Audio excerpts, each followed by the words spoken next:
welcome to Living by Continental. Yep. I'm Anthony, And I'm Sarah. and We are living by continental. what we mean by that is we live on two different continents.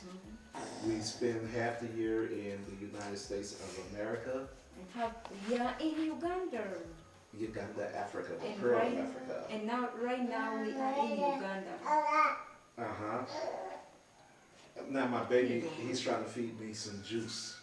So now, before we get started, we want to ask you all to help us grow our channel.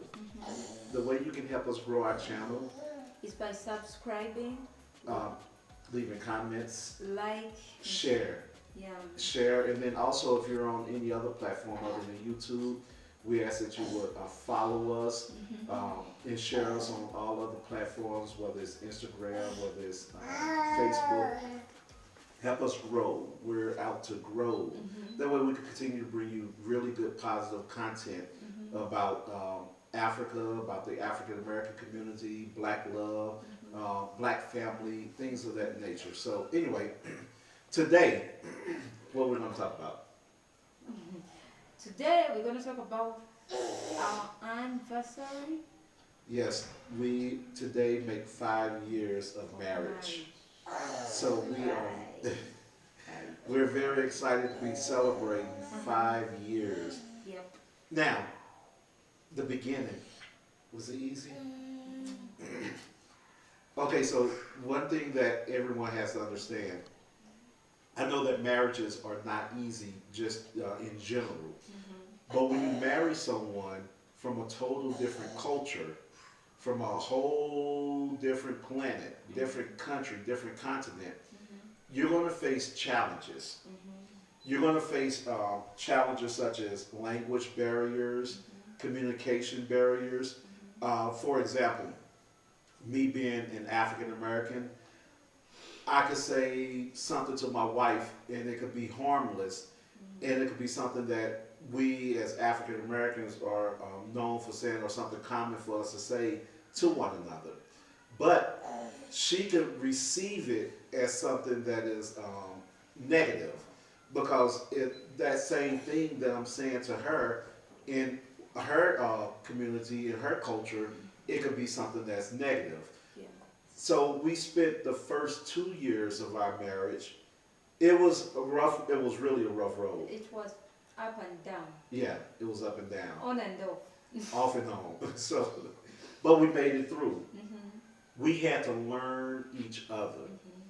And I think that with any marriage, anyone that's married, whether you're marrying intercultural or whether you're marrying someone from the same culture, it's very, very important that you learn that person, learn their culture. Learn how they are, and another thing apart from learning each other, also learn how to talk. How to talk to each other, to communicate. Yes, yes. Communication is the key to success, like to a successful marriage. Right. When you don't communicate, it's not going to be successful. Like, we used to be upset in the house, like we used to be upset with each other, and he passed by me, I passed by him, he said, excuse me. That used to make me so upset. Every time he passed by me and be like, excuse me, like as if he do not even know me. He do not even know who I am, like I'm a stranger to him, that you just say, excuse me, when we're married. That used to make me so upset, and we used to get upset at each other for almost 2 to 3 days. Yeah. Just Over something very, very small. Maybe it can even be a misunderstanding where I didn't get what he meant, or he didn't get what I meant. But when we learn how to communicate to each other, like most of the times sit down and I tell him, Tony, you did this and this, I wasn't happy about it, and he said, no, that's not what I meant, I meant this. Then he tried to explain, and I'll be like, oh, I was upset for no reason. So we move on. Right. Yeah, communication is the best key to successful marriage. It is. It really is. And like I say, learning the other person is another huge key. I had to learn my wife. I had to learn that when she do become upset, uh, my wife, when she become upset, she become quiet. At first, oh my goodness, it used to bother me more than anything. Because I used to want her to be responsive. You know, if I'm asking her something, to respond back so I could figure out what's going on. Um, but she would go into a silent mode. And I had to learn her, so even now, if she tend to become unhappy about something, upset or anything, and if she becomes silent, I give her that space. I give her that room. I let her be silent. And then I revisit it once I see that her mood had changed. Once I see that she's ready to talk, ready to communicate, I revisit it, or I let her come to me with it. You know, I say no, just give her space, and then she'll come to me and say, I was, you know, this or that was going on. Maybe it wasn't you, or maybe you did this, and then I'm like, okay, it's okay. And then we talk about it, and we literally get past it. You know, so that's another. I think a huge step is learning your partner, learning your spouse, learning the things that their ways, learning their ways. Yeah, for me, I learned that when I see that you're upset, the way I learn, I don't let it go. Like I just keep asking, what's wrong? Are you okay? Are you okay? Please tell me. Talk to me. Did I do anything wrong? Tell me. Like I keep asking you until you tell me, okay, Sarah, you did this, and I'll be like, oh, I'm sorry about that. So for me, you hit me with a car. So for me, I learned that. Mama. So for me, I learned that I just can't give him space. On my side, I always need space, but on his side, I don't want to see him upset. It makes me feel bad. It makes me, even if he's not upset with me, sometimes I start blaming myself. Like, did I do something wrong? Is it because of me that he's upset? So it keeps bothering me until I find out what's really happening in his life. Then my heart feel relieved. That's the old saying that opposites attract. So we're completely opposite of each other in that way. For her, she needs space. For me, I don't need the space. I guess I just needed to be pulled out of me.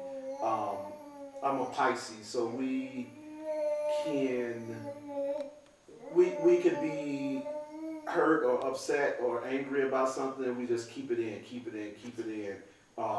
And we can keep it in for a long time. But the negative thing about that is, at some point when it boil over too much, you can explode or become too angry. So with her keep asking, that actually helps me where things don't boil over, where I don't become too upset, and I can just say, hey, well, this is what happened.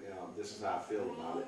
So the first 2 years we had, and I'm like, okay, a small challenge that we faced in the first 2 years by my wife being from Africa, being from Uganda. In America, in modern America, a lot of men and women do not believe in gender roles. I'm old fashioned. I still believe in gender roles. I believe that there's things that the man is supposed to do. I believe there's things that the woman is supposed to do. And I know that that is not what's politically correct in the U.S. These days. But for example, as the man, I believe it's my sole responsibility to financially take care of my wife and my family. As a man, I think that it's my role to protect my wife. You know, I know a lot of guys nowadays in the U.S. at least believe in 50-50, and that's, that's their right, that's their belief. But I look at it like, okay, so if an intruder try to come into your house late at night, are y'all gonna go 50-50 on protecting the house? Are y'all gonna go 50-50 on getting the intruder out? Or are you as the man gonna protect that house, protect your wife? So I believe that there are roles for each partner, each spouse. So with that being said, in Africa, in Uganda in particular, but in most African countries, sub-Saharan Africa, you have gender roles. The role of the wife is to take care of the house, cooking, cleaning, taking care of the kids. Those are the primary roles of the wife. The role of the husband is to go find money all day to take care of the wife and the kids. So take care of every one of the wife's needs. I don't care what she wants. You're supposed to go find money to take care of that need. It doesn't matter whether she's working or not. You're supposed to take care of her. Yeah, yeah. So if your wife could be working, she could be out earning you, but you're still supposed to take care of her financially. So one of the roles of a wife in Uganda is they take care of the house, they clean, they cook, and like I said, they take care of the kids. So coming from the U.S., a lot of us men, we cook, we clean, we do a lot of those domestic things because of the shift of the American family or the Black American family. So one day I cleaned up the sitting room, the living room. I just picked up a couple things off the floor, and my wife became very hurt. I won't even say upset, she was hurt. And she was like, "What are you saying?" It's okay, Papa. Here. I didn't know by then that that's okay for a man to do something like that. Like, for me, it's hard, except when maybe the husband is there on weekends and he's gonna help you maybe lift the kids, or he's gonna be like, "Okay, wife, you're cooking, let me do this." But I was in the bedroom. Mm-hmm. Like, no, you was in the kitchen.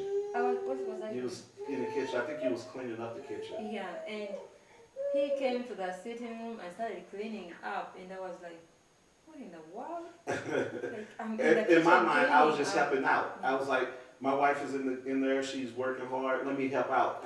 I hate sitting down. I feel lazy if I'm sitting down. I'm in the kitchen cleaning. After the kitchen, I'm coming to the sitting room to straighten out everything, and you're busy cleaning it out for me.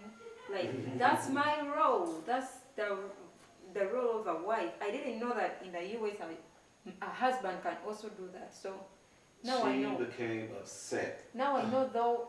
Still, it feels weird to me for him to do anything. But nowadays, I don't clean up because I want my wife just to have her role. I hate cleaning. I hate cleaning. And I'm okay. I don't. I'm okay with that. But I still like cooking. I love cooking. I love helping out in the kitchen. Sometimes he cooks for me, and his meals are delicious. So, though it still feels weird. Now, although I hate cleaning, I do help. I still help because that's my wife. So if I feel that I need to contribute and help out around the house, I do. And I don't be like, because I cleaned and because I cook, you need to come up with your half of the money for the bills. That's not how we do it. So that was the first year. So that incident, it taught me a lot because she became that was actually one of our biggest fights, if you remember. It was a big fight where she even wanted to go back to her parents' house. As a matter of fact, I think we went to your parents' house and had a talk with your parents and everything. So that was one of our biggest fights. And you all can see how small that is, at least for Americans. That's something small from the American side. To us, it's big. Uh-huh. Like, even when we had a fight, when we went to my parents' house and talked about it, my mom was like, "Sarah, you can't let him do that. He's not supposed to do that." Like, she keeps saying he's not supposed to do that. And I was like, "Mom, I didn't even tell him. That's why I'm upset, because he just did it on his own. I did not tell him." Or it wasn't like I was sitting down or laying down doing nothing. So to us, it's big. To it's not big. Now, speaking of going to your parents, speaking of your mom, your parents, that's one of the things that actually helped our relationship while we are married for 5 years. In the African culture, the African tradition, when you have a problem, you don't take it to the courts, you don't take it to the police, you don't go gossip into your friends, you take it to the family. The elders. Mm-hmm. So, we've ever tried going for a counselor, a marriage counselor? And he's the one who took me and there. she hated that. And I was like, where are we going? We are going to try to get to talk to a marriage counselor to see if we can solve the problems that's happening. And I was like, for what? We don't need a marriage counselor. We don't need, if you're having problems, just go talk to my parents. We respect elders, and if you go talk to them and they talk to me, I can listen and understand what they mean. Yeah, so I can listen to what they are saying, and when I talk to them, you also respect them. They can talk to you and you understand what they are saying. So that's something we do here. So he took me to a marriage counselor, and it didn't work because we went out of there when the problem even multiplied. Yes. It multiplied maybe times 10. Yes. And guess what happened? From the marriage counselor, we reached home. I told him that I want you to take me back to my friend's house. And by then I was pregnant, and they call them hormones. Yeah, I was pregnant, and all I'll say is, the pregnancy didn't like him that much. I didn't like him that much. The first pregnancy, she hated me. I hated him so much. But when she was pregnant with this one, she was madly in love with me. Yeah. Oh my goodness. So yeah, so going to the family, I actually admire that tradition, that part of the African tradition. Typically, her dad will call elder men from the community. Her family is Muslim, so he would call the imam. He would call other elders from the community, other Muslim men that are respected men. And then her mom would have different women come. And me and the men would be in one room, her and the women would be in another room. And then we would register our complaints. And then they would talk to us. And the men would give it to me straight. They won't sugarcoat it. They give it to me, they're honest. They give me their honest assessment. And the women give her their honest assessment. Then they bring you together, join you in the room together. And then they make sure that you understand. They talk to both of you. First they talk to you separately, and then they talk to you, both of you. So that is one of the things that I really admire about the culture here, is that they don't let marriages fail. They don't believe in failed marriages. In Africa, the family, you still have family values.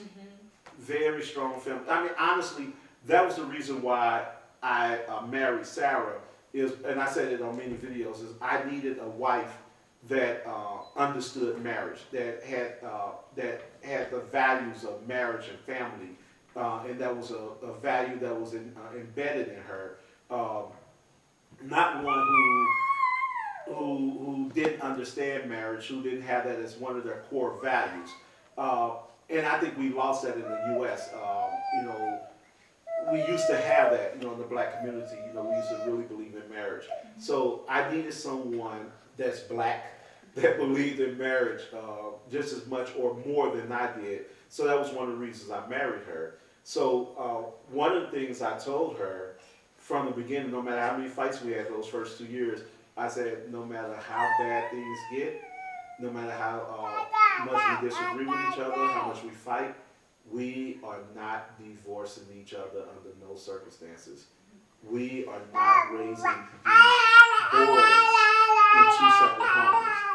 It's the worst thing on the planet. And I told her, that was one of my biggest things, is to make sure that we stay together, even if it's just for the sake of our kids. And I know that a lot of people feel negative about that, but I'm glad that that was one of my core values, because after year 2, when we enter year 3, how did things become in our marriage?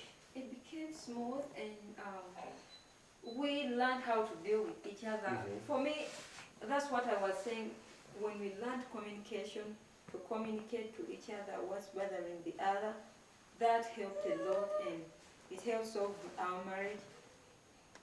like it helps solve all the problems, and from there on, everything went smooth up to now. Yeah, yeah. So now we're at year 5. Year 5. Now we know how to solve problems with each other. Now we know how to communicate with each other, and we're. I would say I can't speak for my wife, but I would say on my side, I'm very, very happy. I'm very pleased with being married to my wife. She makes me happy. Like she really makes me happy. She is like, in so many ways, the female version of me. We share a lot of the same values. We share. We have the same ways. Neither one of us we don't like being around a group of people. We're not the type that neither one of us drink or smoke or do any kind of drugs or club. And that's how I always been. I've never been into. I went to clubs because I used to be a club promoter, concert promoter, but I never enjoyed myself at the club. You know, I've never been a drinker, never smoked weed or cigarettes or any type of drug. I smoked cigarettes one time. Me and my brother, we was kids. I was 4, he was 5, and we found a cigarette in the backyard. And, oh my goodness, I smoked that cigarette and it almost killed me. So I'm glad I smoked when I was 4 years old, because from that point I never smoked a cigarette again. I learned my lesson. Wow. But I know that when I was younger, early adult ages and teenagers, a lot of my friends, they was into smoking marijuana, smoking weed, and I just never got into it, and I never, felt pressure to peer pressure. So I always told people, no, I'm not smoking that, and it's just not for me.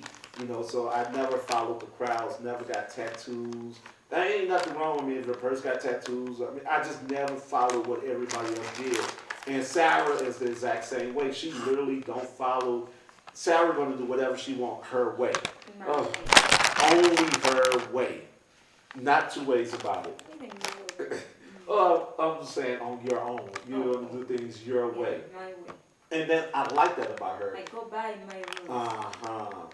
She do not fall to pressure from others. She don't try to follow trends and do what other people do because it's a trendy thing. And that's the things that connect us. And we recognize, one of the things I would say, one of the glues to our marriage is we recognize the things that we have in common. And we really capitalize on those. We also recognize the things that we don't have in common, and we learn how to even deal with those. Yeah, so now we have, it's 5 years ever since we got married, and for the last 3 years, it's been smooth and nice, and I love it, and I can't wait to make 10, And 20. and 20, and 30, and 40. Now, one of the things that even helped our marriage, I would say, was when Sarah moved to the United States. Because when we was in Uganda, when we become upset with each other, I'm going to my mother's house, I'm going to my parents' house. That was the key thing. But when we was in the U.S., we had to sit there in our house together and work through things. Yeah, in the U.S., you the only person I had. You the only person I knew. I think going to the U.S. helped me a lot because that's when I learned how to communicate. I used to call my mom and she'd be like, you need to sit down and talk with him. Now you are a grown-up woman, now you're a woman, you need to learn how to solve your own problems. So time reached when I stopped calling. Right. And time reached when my mom thought that we don't have problems in our house anymore. Yet we did have some ups and downs, but I learned myself how to sometimes be quiet, sometimes ignore something that's small, sometimes communicate to you something that's bothering me so much, like if you do something that really upsets me, I just come to you. Most of the times I just keep quiet first, and as you always do, you give me some space. And later I come to you and tell you that I need to talk to you. Then I tell you, Tony, you did this and this and this, I'm not happy about it. Sometimes you explain, sometimes if you really did it, you say, I'm sorry. Then, even that word sorry You know, I can be like, hey, you did this, blah, blah, shouting, and you say, Sarah, I'm sorry. That can shut someone up. Like, that can make me keep quiet. Like, it can make you when you are shouting or saying a lot of words or upset, it can make you be like, oh, why am I even fighting anymore or shouting anymore when he said sorry? Like, for what? Why are you continuing doing this when he said it? So, going to the US, it helped me a lot. Though it stressed me a little bit, but it helped me a lot because I learned my husband and I knew who he really is.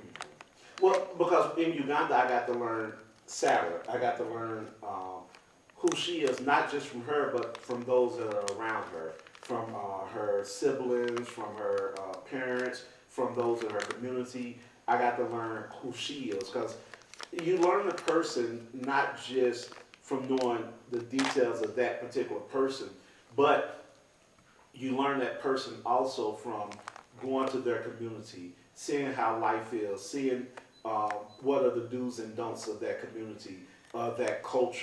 So once I seen how things are, and oh, this is the normal way here, or this is how things are done, I got to understand, oh, this is why Sarah do this. So when she came to the U.S., she got to see what was normal for me. Things that she thought was strange originally, she got to see, oh, that's normal for him. That's how they do things there. So it made her a bit more comfortable and understand it. Yeah, and apart from that, apart from seeing how things are done normally, when we were in Uganda, I was always scared. Like, I was always like, for those first 2 years, I was like, I don't think this is gonna last. I think he's gonna leave me one day and go back to the US and he'll never come back. So coming to the US, seeing how you took very good care of me, knowing that you're the only person I have and being there for me all the way, made me feel like, okay, he's mine. Like, he's there for me. He will never leave me. So that made me even become closer and closer to him, because I got to know the real him.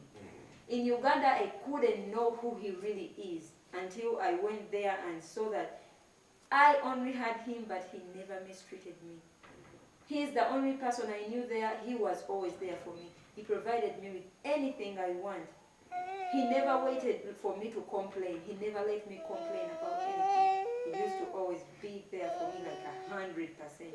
He became my father, my mother, my brother, my everything. He became everything to me because he's the only person I had. And he never made me regret ever going to the US. The only thing that made me regret ever going to the US is because I missed my mom. And I missed the food in Uganda. Oh, yeah. Oh, yeah. I missed my family. I think this week I want some chicken and kosher. Speaking of food in Uganda. So, that's fine. One of the things that, for me, that was a growth moment for me in our marriage was that I had to learn to trust Sarah. Not trust in the way of is she messing around or is there some other guy? No, but I had to learn to trust her in a way that she used to always tell me, like, I used to make decisions on my own originally when I first got to Uganda, or when we were first married. I used to make decisions on my own.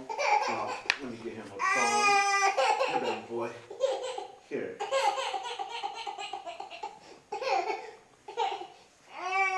Sorry. It's okay, Daddy. I think he's tired. So I used to make decisions on my own when I first got here. We'll be back. Let's take care of the Why baby don't you take a little real quick?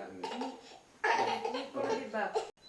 Okay, we're back. We had to take care of baby boy. He was hungry, and I think he's tired too, so we had to take care of Mark. So no, what I was saying was, one of the things I had to do is I had to learn how to trust my wife.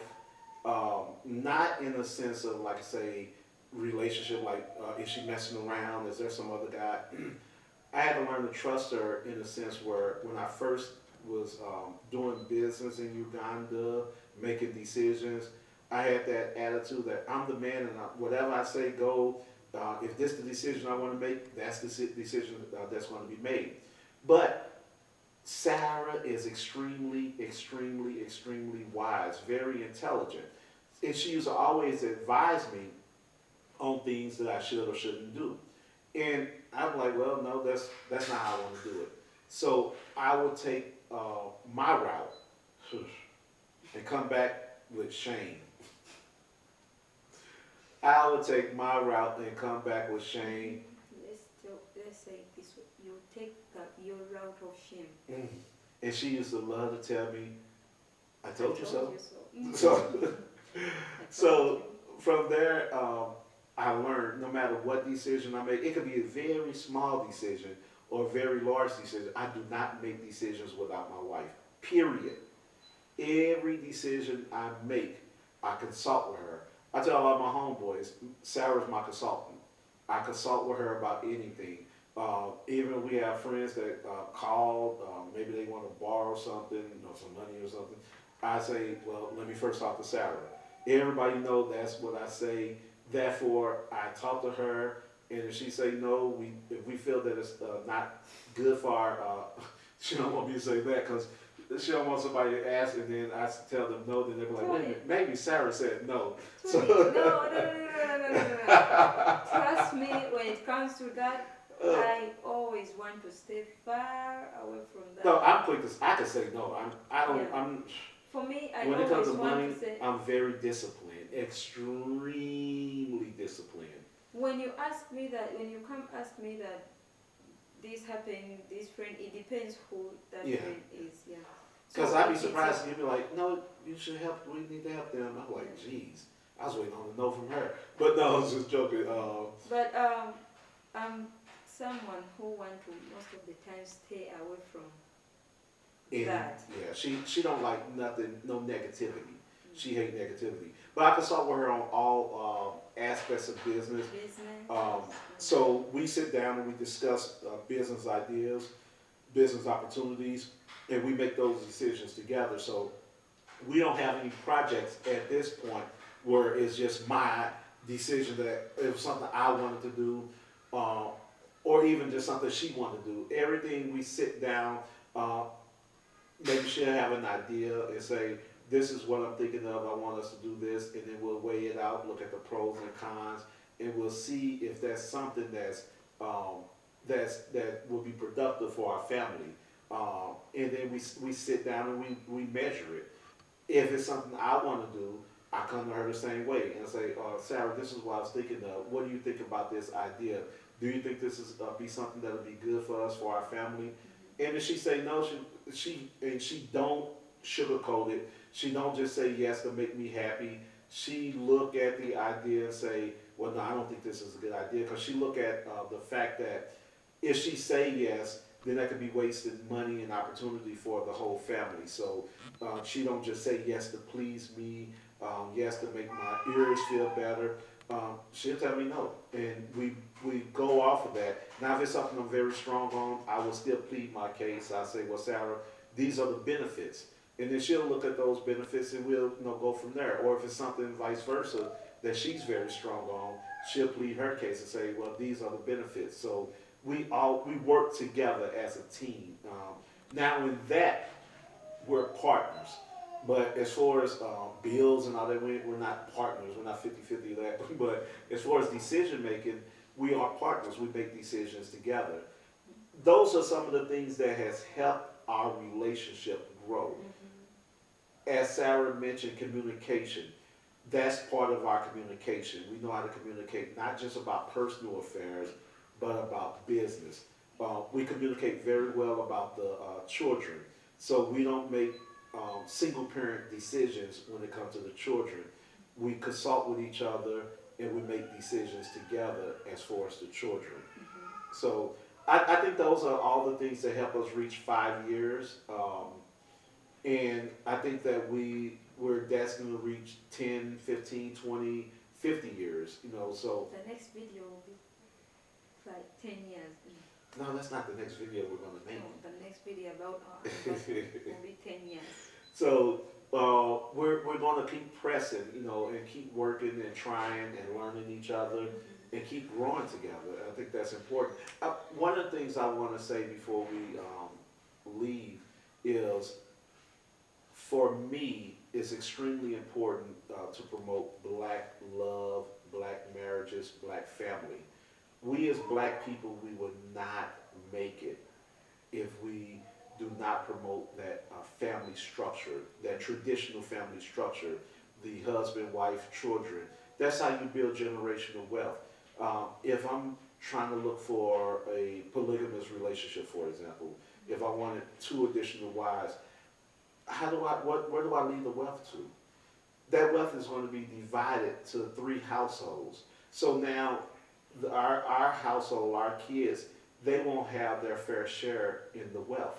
So when we talk about generational wealth, we're looking at how do we continue a legacy for each other as a husband and wife and children. So promoting black love, promoting black families, that's going to be so important, you know, because that's the only way we're going to, as black people worldwide, continue to elevate and become stronger and much better. Yeah, so that's so far. One more thing I want to say. Happy anniversary. Happy anniversary to you too.